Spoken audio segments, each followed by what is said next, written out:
Kejujuran dan integritas adalah dua hal yang tidak bisa kita pisahkan. Mengapa? Karena ketika kita melakukan sesuatu dengan ketidakjujuran, maka kita tidak memiliki integritas yang baik. Coba kita lihat di zaman sekarang, masih adakah kita temukan kejujuran dan integritas, ataukah sudah hilang termakan zaman? Coba perhatikan klip yang kami buat berikut ini mengenai kejujuran dan integritas di lingkungan sekolah. Mengenai menyontek. Ketika akan ada ujian, kita lebih memilih mempersiapkan contekan daripada mempelajari bahan ujian. Kita lebih memilih melihat jawaban kawan kita yang duduk di sebelah kita daripada percaya kepada jawaban kita sendiri. Kita menjadi makhluk yang menyukai keinstanan daripada proses yang dapat membentuk kita menjadi lebih baik.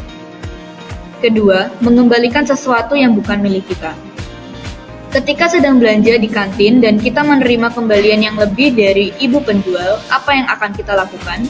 Atau menemukan uang yang jatuh atau barang yang tidak sengaja tertinggal, apa yang akan kita lakukan? Akankah hanya diam saja menganggap tidak terjadi apa-apa atau mencoba mencari keuntungan untuk diri kita sendiri? Atau kita beranjak mengangkat kaki kita untuk melakukan sesuatu yang benar dengan mengembalikan barang-barang tersebut ke pemiliknya? Karena bukankah ini yang harusnya kita lakukan, mengembalikannya? Memperkatakan kebenaran. Di saat kita diperhadapkan dengan kondisi di mana teman kita sedang menyontek atau melakukan pelanggaran secara disengaja, terkadang kita lebih memilih untuk diam karena takut kepada mereka atau takut tidak berteman lagi. Tetapi bukankah kita seharusnya melaporkan karena itu merupakan tindak kecurangan?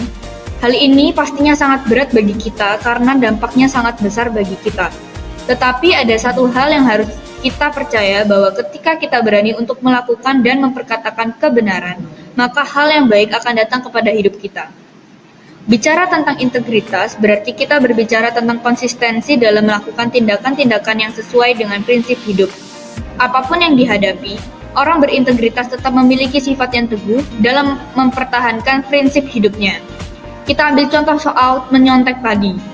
Seseorang yang memiliki integritas akan tetap pada prinsipnya bahwa menyontek adalah tindak kecurangan dan pastinya ia akan menghindari hal tersebut. Atau dalam hal sederhana layaknya membuang sampah, suatu ketika kita sedang memiliki sebuah sampah dan hendak membuangnya dan ternyata tempat sampahnya tidak jauh dari tempat kita berada, maka pastinya akan sangat mudah bukan membuang sampah tersebut? Tetapi jika suatu ketika kita memiliki sampah yang hendak kita buang, tetapi di sekitar kita tidak ada tempat sampah, dan mengharuskan kita mencari dengan berjalan cukup jauh, hal ini sangat sederhana tetapi percayalah bahwa tidak semua orang mampu melakukannya. Bagi orang berintegritas, pasti ia akan memegang sampah tersebut hingga ia menemukan tempat sampah dan membuangnya. Atau kita bisa juga mengambil contoh pada aturan kampus dalam berpakaian. Kita seharusnya sebagai orang-orang yang berintegritas akan menaati karena kita mengerti bahwa di balik aturan tersebut selalu ada alasan baik mengapa aturan tersebut dibuat. Tetapi jika kita malah seenaknya sendiri, maka selain kita tidak berintegritas, kita pun tidak memiliki moral. Jadi, masihkah hal-hal tersebut dapat kamu temukan dalam dirimu? Masihkah kejujuran menjadi hal utama dalam hidupmu dan pantaskah kamu menjadi orang yang berintegritas? Hanya kamu yang dapat menilai dirimu sendiri. Jadi, apa jawabanmu?